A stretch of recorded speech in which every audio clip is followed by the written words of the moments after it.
What do you think the UConn football team's record will be this season at the end of the season? So 6-7 last year. Went into that final week. I think we were 6-5 after that Liberty win, top 25 win, and then we lost the last two. I'm gonna say 8-5. I'm holding back from 13-0, which would actually be 15-0 with some playoff games. Let's not put that. I'm holding back. I'm holding back from 10-3 or even 11-2. Tennessee, NC State. That's gonna be tough. I'm gonna go with 8-5, Dibbs, because I feel in the 12-game regular season we should be above 500, which would be 7-5, better than last year. A game better than last year, and I feel that we're winning the bowl game. If we go 7-5, we're going to get into a game where I think we are the better team of that matchup. If we go 8-4, we're probably going to be the lesser team of that matchup. So I'm going to go 8-5. I think smart money says 8-5. Oh, you're looking at the schedule and you're looking at your chops. You're seeing some wins. I'm seeing some wins, but I'm seeing some tough games. Tennessee, Boston College right there. Boston College. You were at that game South last Florida. year. We schooled them last year. They'll be better. They can't be horrible all the time. NC State, don't you think they're going to be good? NC State week 1 is going to be a test. Duke? Very winnable. That's a basketball matchup. Don't know about Rice. Honestly, your buddy goes to Rice. Wasn't your buddy graduated Rice 35 years ago, 40 years ago. So they got rid of that guy long.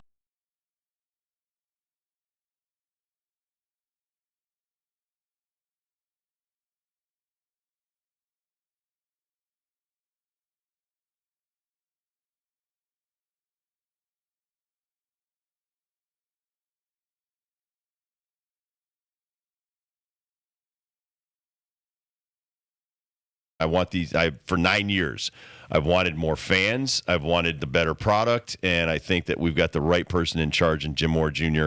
and his coaching staff are young enough to recruit, and get the right personnel we need. The one thing I love about this coach is he looks at every week, every game, how they're going to win. It doesn't say, like, we want to do this. I see 12 games on the schedule. Yeah, you got 12, but you got to count the bowl game, bud. Okay, so we're winning the bowl. Count that. We're going to a bowl. I did want to bring up, Kurt, what do you think the record's going to be, or you don't want to get involved? I'm with you guys with the 8. Right. I see 8 shoulds. I did want to bring this up for Met fans, though. I looked up the prospects in the Astros deal for Verlander, and it's very favorable for you. Number 1 and 4. Drew Gilbert and Ryan Clifford are 2 names to remember here that we're getting back for Verlander. Where are they coming from? Houston? The Astros. So for the Houston Astros, when you've seen what they brought up to the major leagues in the last couple of years, to have their number 1 and their number 4, 2 top 5s, if one of those 2 picks gets to the major leagues and has a good career, not a great career, but a good career, you win the deal if you're the New York Mets. All right, correct me if I'm wrong. The Cardinals scouting department became the Houston scouting department. What's-his-face got fired after that whole scandal. But a lot of the same people are still a part of that. Jeff Lunau. Not there now. Jeff, not there now. So Gilbert, AA guy, was expected 2025. He is their top prospect, only 22 years old. Outfielder. Coupled with Kana. Ryan, the big red dog Clifford. He is also an outfielder. Now, this is high A ball, also expected in the bigs 2020. Actually, they have him 2026. So younger, definitely younger with these 2 gentlemen. He's only 20 years old, Clifford.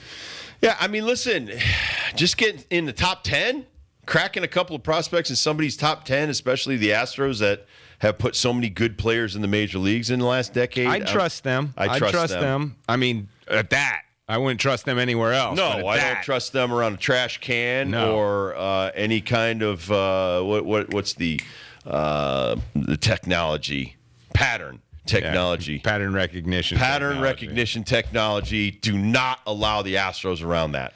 So the Mets still got a lot to play with as well in positions that they don't really need. They got catchers up the wazoo in their pipeline, also shortstops. Yeah, you're not getting rid of Alvarez. Baseman. He's your future. And you got the shortstop Lindor locked up. Unless, I don't know, you could make a deal in the near future, but yeah. I love McNeil, but if McNeil could get me a couple of prospects, no, he gets I don't such think a so, favorable dude. contract. I'm sorry. Like, guys like McNeil, He's guys like Arise, don't get rid of 300 hitters. But I'm saying the Mets could get something in return for a guy who actually puts the ball in play.